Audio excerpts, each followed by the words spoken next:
15% of time, money, and manpower is spent on espionage as such. The other 85% is a slow process which we call either ideological subversion or active measures, активные мероприятия in the language of the KGB, or psychological warfare. What it basically means is to change the perception of reality of every American to such an extent that despite of the abundance of information, no one is able to come to sensible conclusions in the interests of defending themselves, their families, their community, and their country. It's a great brainwashing process which goes very slow, and it's divided in 4 basic stages. The first one being demoralization. It takes from 15 to 20 years to demoralize a nation. Why that many years? Because this is the minimum number of years which requires to educate one generation of students in the country of your enemy, exposed to the ideology of the enemy. In other words, Marxism-Leninism ideology is being pumped into the soft heads of at least 3 generations of American students without being challenged or counterbalanced by the basic values of Americanism, American patriotism. The result you can see. Most of the people who graduated in the 60s, dropouts or half-baked intellectuals, are now occupying the positions of power in the government, civil service, business, mass media, educational system. You are stuck with them. You cannot get rid of them. They are contaminated. They are programmed to think and react to certain stimuli in a certain pattern. You cannot change their mind, even if you expose them to authentic information, even if you prove that white is white and black is black, you still cannot change the basic perception and the logic of behavior. In other words, these people, the process of demoralization is complete and irreversible. And yet these people who've been programmed and, as you say, in place, and Yes. who are favorable to an opening with the Soviet concept, these are the very people who would be marked for extermination in this country? Most of them, yes. Simply because the psychological shock when they will see in future what the beautiful society of equality and social justice means in practice, obviously they will revolt. They will be very unhappy, frustrated people. And the Marxist-Leninist regime does not tolerate these people. They will join the links of dissenters, dissidents. Yes. Unlike in present United States, there will be no place for dissent in future Marxist-Leninist America. Here you can get popular like Daniel Ellsberg and filthy rich like Jane Fonda for being dissident, for criticizing your Pentagon. In future, these people will be simply squashed like cockroaches. The demoralization process in the United States is basically completed already. For the last 25 years.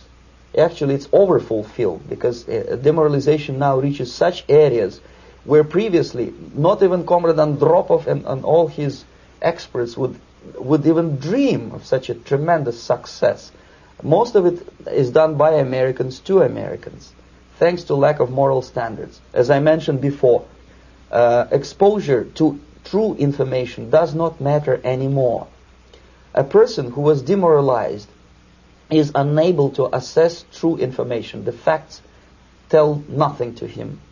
Even if I shower him with information, with authentic proof, with documents, with pictures, even if I take him by force to the Soviet Union and show him concentration camp, he will refuse to believe it until he is going to receive a kick in his fat bottom. When a military boot crashes his, then he will understand, but not before that. That's the tragic of the situation of demoralization. The next stage is destabilization. This time, subverter does not care about your ideas and the patterns of your consumption. Whether you eat junk food and get fat and flabby, it doesn't matter anymore. This time, and it takes only from 2 to 5 years to destabilize a nation. What matters is essentials: economy, foreign relations, defense systems.